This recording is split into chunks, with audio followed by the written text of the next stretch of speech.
Dr. Jae-ho Park stared at his computer screen in the quiet laboratory of the Korean Space Research Institute. The clock on the wall showed 3:30 a.m., but he couldn't stop looking at the data from Venus. Something was different about these readings. After 20 years of studying Venus's atmosphere, he had never seen anything like this before. He picked up his phone and called his colleague, Dr. Hae-yun Kim. "Hae-yun, you need to see this right now," he said, his voice shaking with excitement. "Jae-ho, it's the middle of the night," Hae-yun answered, her voice heavy with sleep. "The new atmospheric data from Venus. It shows organic compounds, complex ones, in the upper atmosphere." Jae-ho could barely keep his voice steady. There was a long pause on the other end. "I'll be there in 30 minutes, Hae-yun said. When Hae-yun arrived at the lab, her hair was messy and she still wore her house slippers, but her eyes were wide awake. Jae-ho showed her the computer screen. Colorful graphs displayed the chemical readings from Venus's atmosphere, taken by their newest satellite. "Look at these patterns." Jae-ho pointed to several peaks on the graph. "They're exactly where we'd expect to find biological signatures." Hae-yun leaned closer to the screen, pushing her glasses up her nose. "But Venus is too hot for life. The surface temperature is high enough to melt lead." "Yes, the surface is too hot," Jae-ho agreed, "but what about 50 kilometers up? The temperature there is similar to Earth's. And the pressure is almost the same too." Hae-yun sat down heavily in a chair. She had spent her whole career studying how life might exist in extreme places. "Show me all the data," she said. For the next few hours, they went through everything. They checked and double-checked their findings. They looked for any errors that might explain what they were seeing. But the evidence was clear. Something in Venus's upper atmosphere was producing complex organic compounds. "We need to write this up immediately," Hae-yun said, already opening a new document on her computer. "If we're right about this, it changes everything we know about where life can exist." Jae-ho nodded, but his mind was already racing ahead. "A paper isn't enough. We need to go there."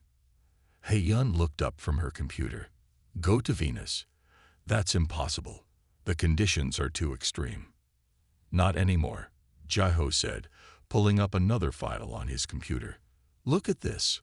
I've been working on a design for a new kind of probe, one that could survive in Venus's atmosphere long enough to collect samples." As the sun rose outside their laboratory window, Jae-ho and Hae-yun worked on two things: a paper that would shock the scientific world, and plans for humanity's first mission to search for life on Venus. Word spread quickly through the institute. By afternoon, their small lab was filled with curious scientists and researchers. Everyone wanted to see the data for themselves. Some were excited, others skeptical, but all of them knew they were witnessing something important.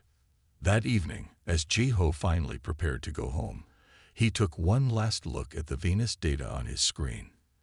In all his years of research, he had dreamed of finding evidence of life beyond Earth.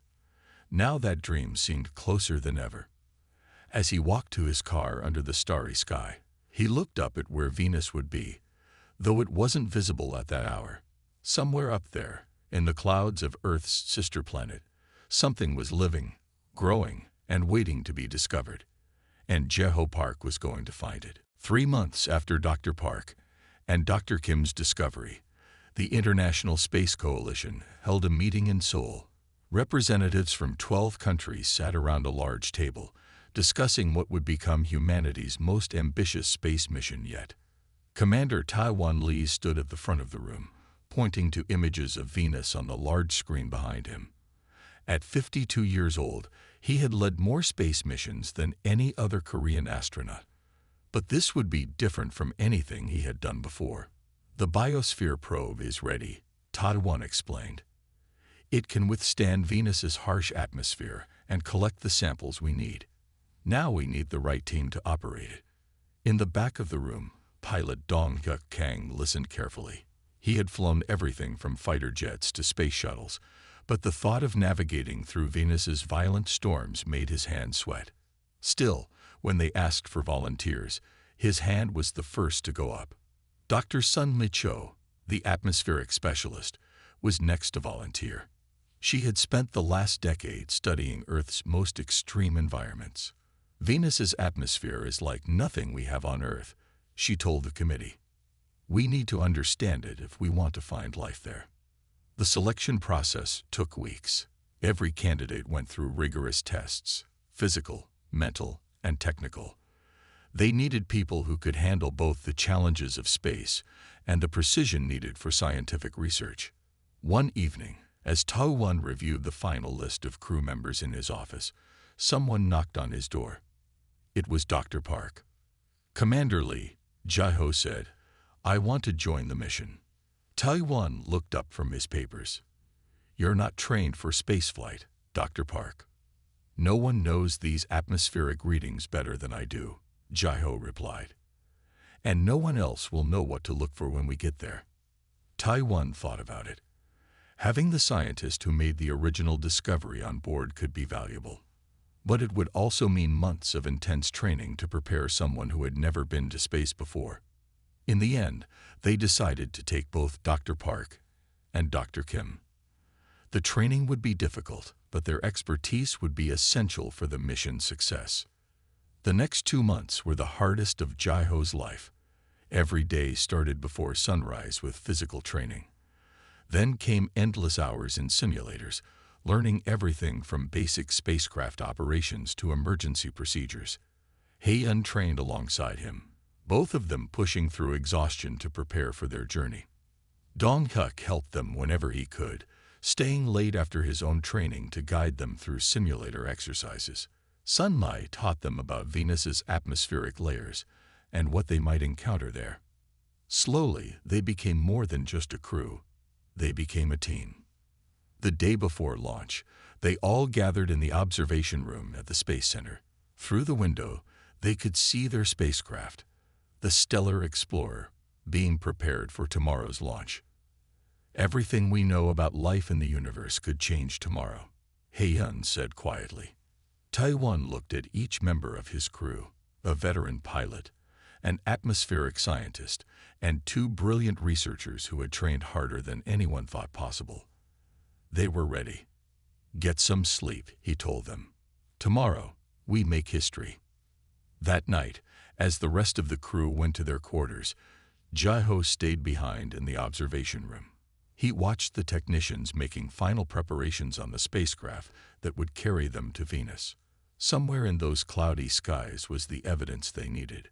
Proof that Earth wasn't the only place where life had found a way to exist. Tomorrow, they would begin their journey to find it. The launch was perfect. As the Stellar Explorer broke free from Earth's atmosphere, Communications Officer Myra Song sent their first message back to Mission Control. All systems normal. We are on our way to Venus. Inside the spacecraft, the crew watched their home planet grow smaller. Dr. Park pressed his hand against the window, amazed at how quickly Earth changed from a world of cities and oceans to a beautiful blue marble in space. First time is always special, Commander Lee said, floating next to him. But we have work to do. Dr. Kim, please start the initial atmospheric readings. Hae-yeon moved to her station, her fingers dancing across the control panel. After years of looking at Venus through telescopes and satellites, they were finally going to see it up close. The first few days in space went smoothly. The crew settled into their routine, each person handling their specific tasks. Myra kept constant contact with Earth, sending back data and receiving updates about their trajectory. On the 5th day, everything changed. Myra was the first to notice the warning signal. Commander, she called out, her voice tense. We have a problem. A solar flare is heading our way.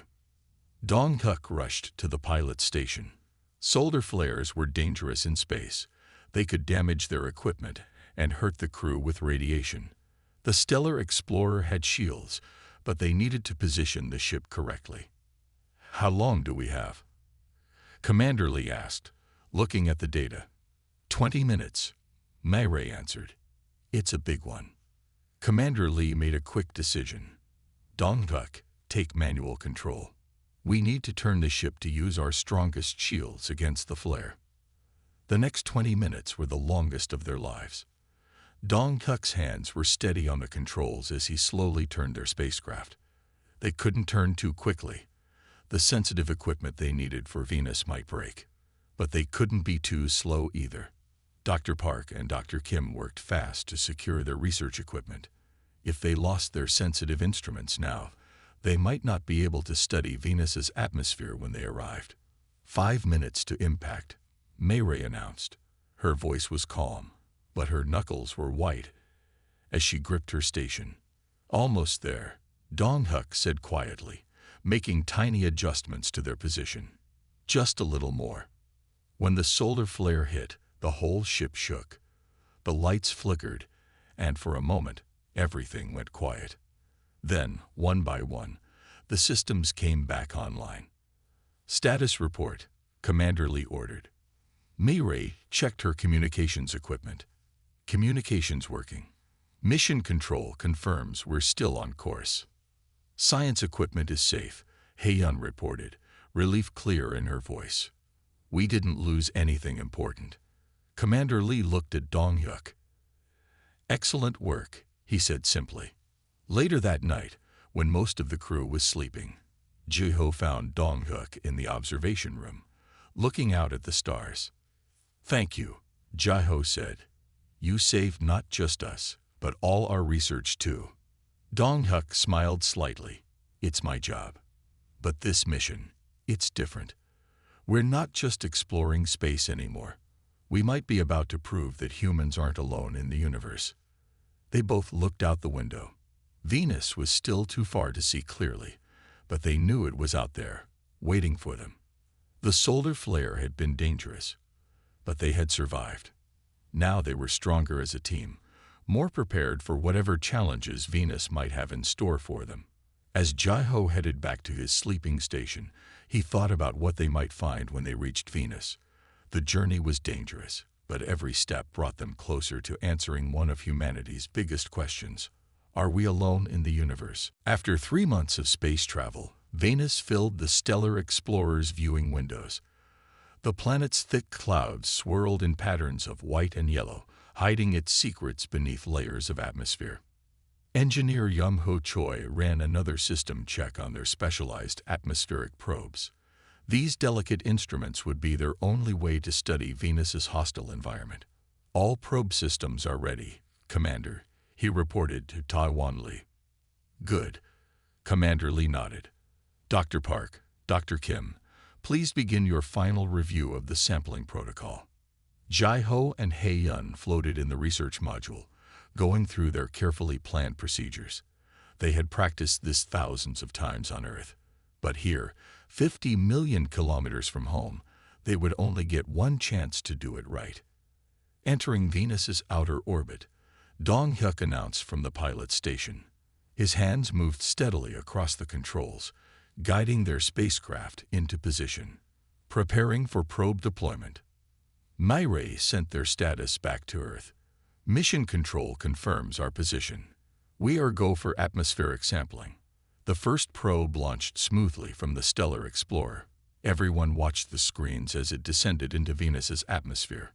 The probe's external sensors immediately began sending back data.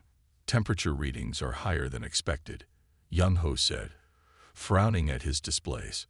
The probe's cooling system is working harder than it should. Hae-yun moved to look at his screen. Can it handle the stress?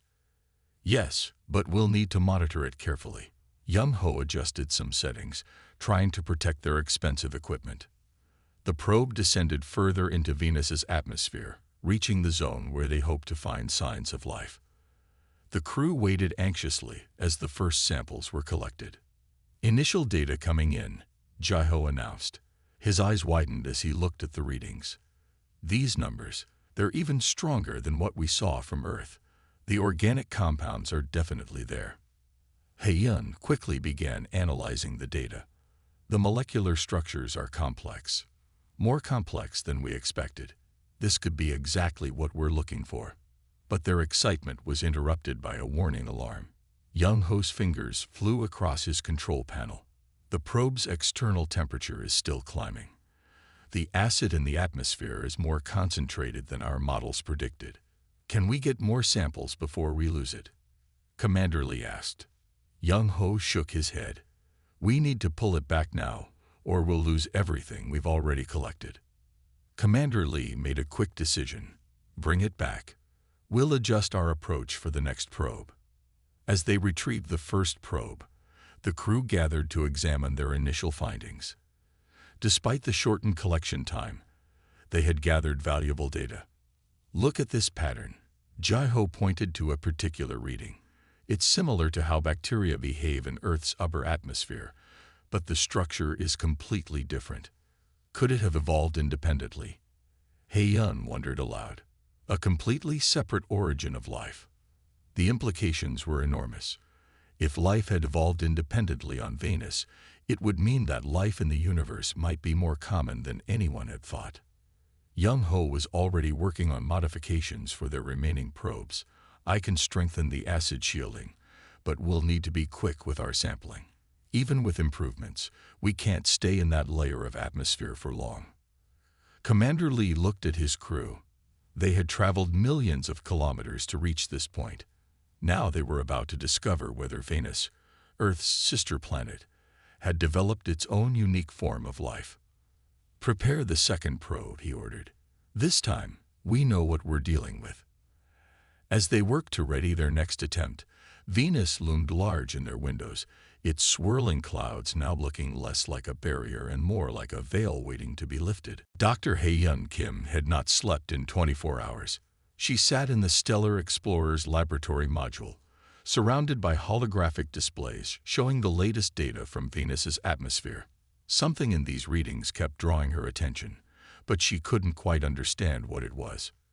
You should rest, Jai-Ho said, floating into the lab with 2 packets of coffee. He handed one to her. Look at this, Hei-Yun said, pointing to one of the displays. These structures we found in the atmosphere. They're organized. Too organized to be random chemical reactions. Jai-Ho moved closer to examine the data. The molecular patterns they had collected showed signs of complexity that reminded him of Earth's earliest life forms. But these were different. They had evolved in Venus's harsh atmosphere, shaped by acid clouds and intense pressure.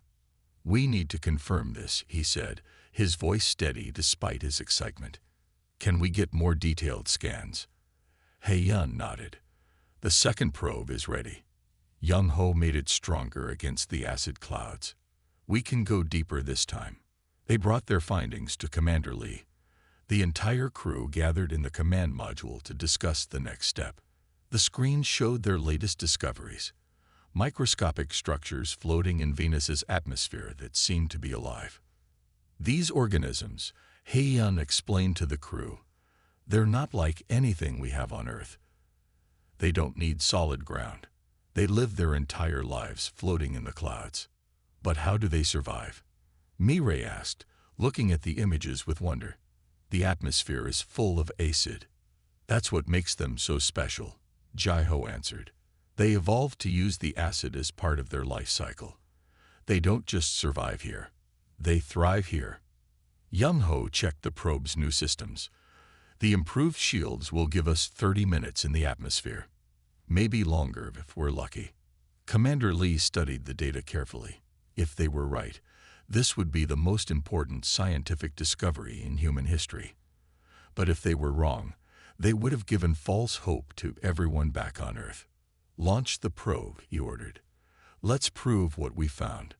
The second probe descended into Venus's clouds.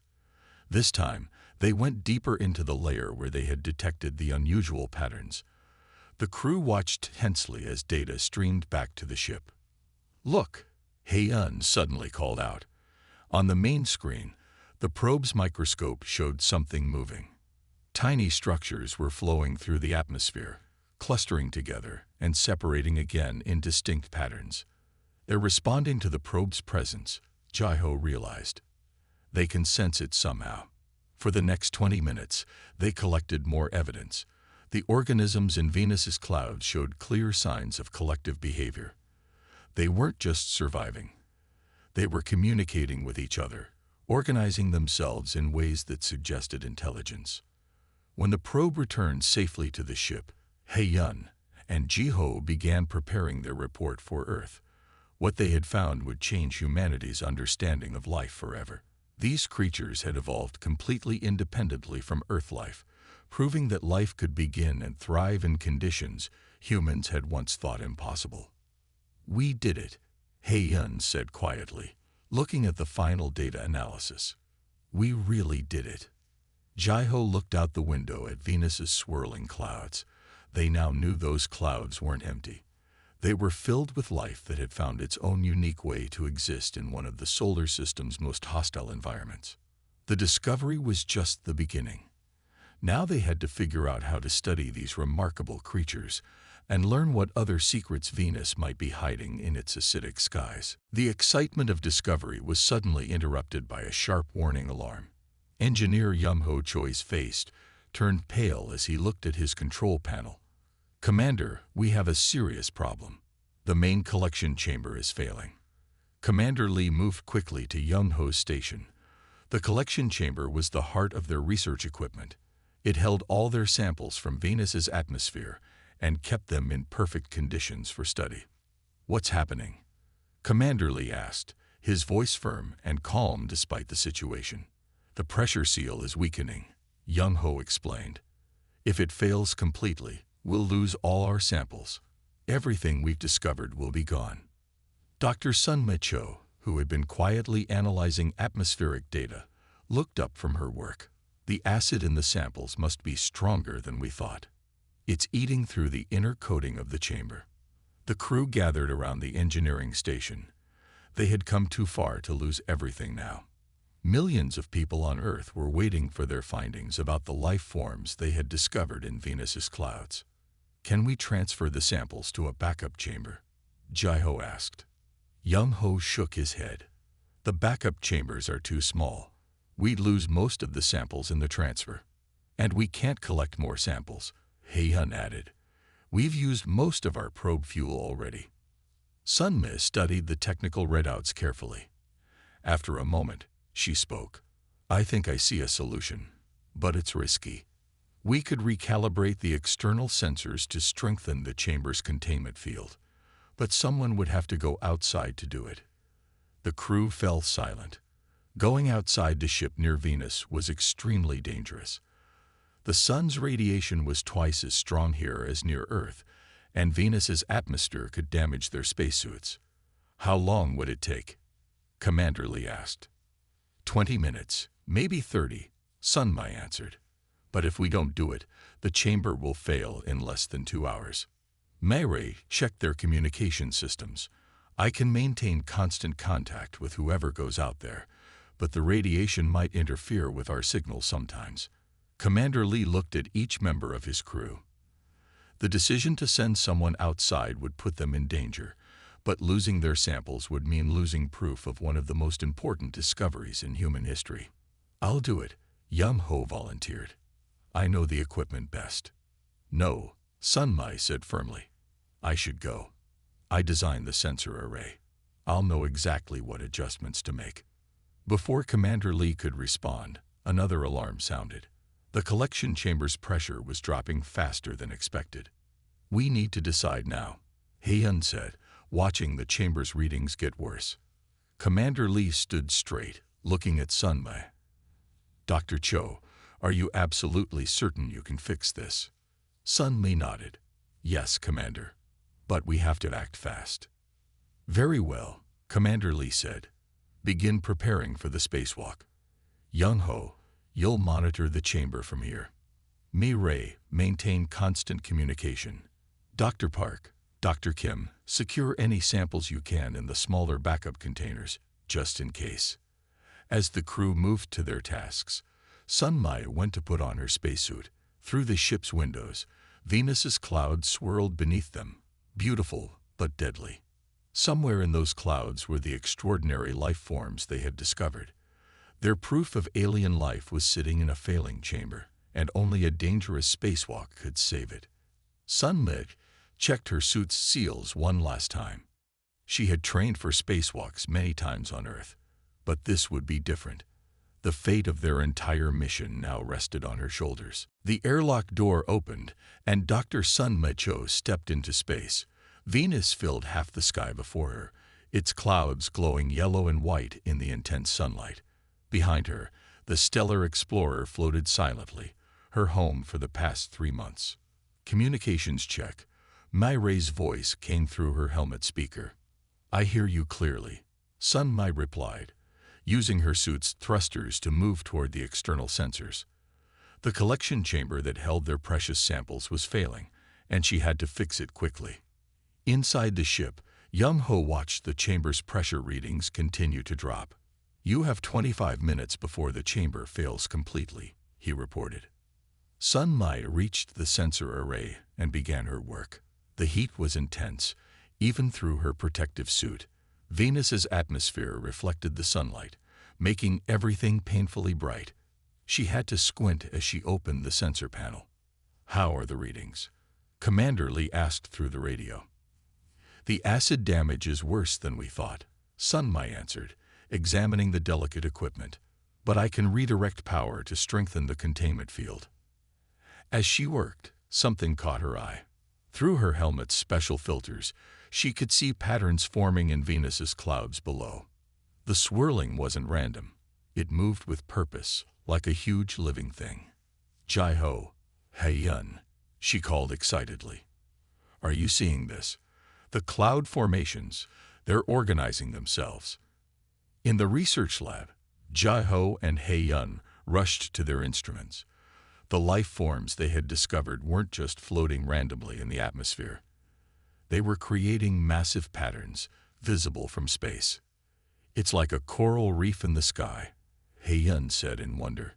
"They're working together, building structures in the clouds themselves." But as Sun Mai watched this amazing sight, another alarm sounded in her suit. The radiation levels were rising quickly. She needed to finish the repairs and get back inside. 15 minutes until chamber failure, Young Ho warned. Sun Mi's fingers moved faster, adjusting the delicate components. The heat was getting worse, and her suit's cooling system was struggling to keep up. But she was almost done. "Look at the way they move," she said, still watching the cloud patterns while she worked. "They're not just surviving up here. They've built an entire ecosystem in the sky." "Sun Mi," Commander Lee's voice was urgent. "Your suit temperature is too high. You need to come back now." "Almost finished," she replied. "Just 2 more connections to make." Her hands were shaking from the heat, but she forced them to be steady. 10 minutes until chamber failure, Young Ho announced. With a final adjustment, Sun Mi connected the last wire. The sensor array hummed as it powered up with the new settings. "Young Ho, check the chamber readings," she called. Inside the ship, Young Ho watched his displays carefully. The pressure readings began to stabilize. The containment field was strengthening. "It's working," he announced. "The chamber is stabilizing." "Come back inside immediately," Commander Lee ordered. Sun Mi pushed away from the sensor array, but took one last look at Venus. The patterns in the clouds were clearer now, moving and changing like a living dance. They had discovered more than just simple life forms. They had found an entire civilization living in the skies of Venus. When Sun Mi reached the airlock, her suit's temperature was dangerously high. But she was smiling. They had saved their samples, and she had seen something no human had ever seen before: the true face of life on Venus. 3 months after leaving Venus, the stellar explorer approached Earth. The crew gathered in the observation module, watching their home planet grow larger in the windows. They were different people now, changed by what they had discovered. "Mission Control confirms our landing trajectory," Myre announced from her station. "The whole world is waiting to hear about what we found." Dr. Park and Dr. Kim had spent the journey home studying their samples and writing their research paper. The evidence was clear and overwhelming. Venus, Earth's sister planet, had developed its own unique form of life. "The paper is ready," Hey-yun said, looking at the final draft on her screen. everything we learned about the cloud-dwelling organisms, including Sunmi's observations of their large-scale organization. Commander Lee looked at his crew with pride. What you've discovered will change how humans think about life in the universe forever. The landing was smooth, thanks to Dong-hyuk's skilled piloting. When they stepped out of their spacecraft, a large crowd was waiting. Scientists, reporters, and government officials had all come to hear about their historic mission. In the days that followed, the crew presented their findings to the world. Jae-ho and Hae-yun showed videos of the microscopic life forms they had found swimming in Venus's acid clouds. Young-ho explained how they had saved the samples during the crisis. Sunmi described the massive patterns she had seen in Venus's atmosphere, evidence that these tiny creatures could work together on an enormous scale. These organisms don't just survive in Venus's harsh conditions. Jae-ho explained to a room full of scientists. They have built an entire ecosystem there.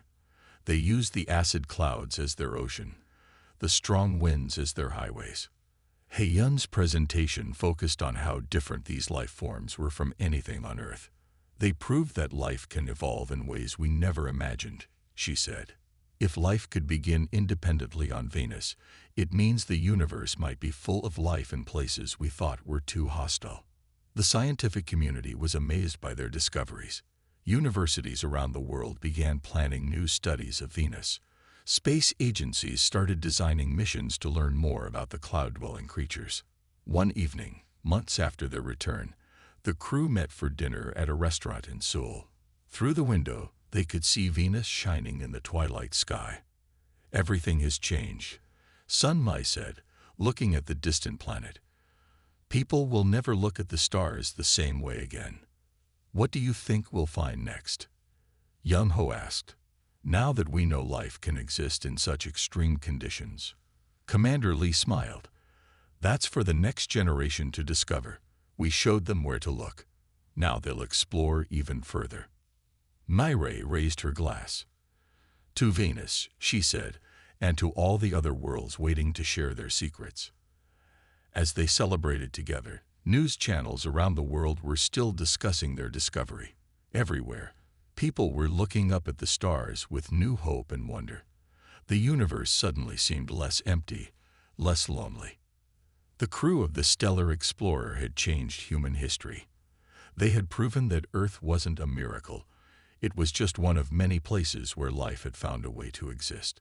Their discovery opened a new chapter in human understanding of the universe and humanity's place within it. And somewhere above them, in the swirling clouds of Venus, countless tiny organisms continued their ancient dance, no longer unknown to their neighbors on the blue planet next door.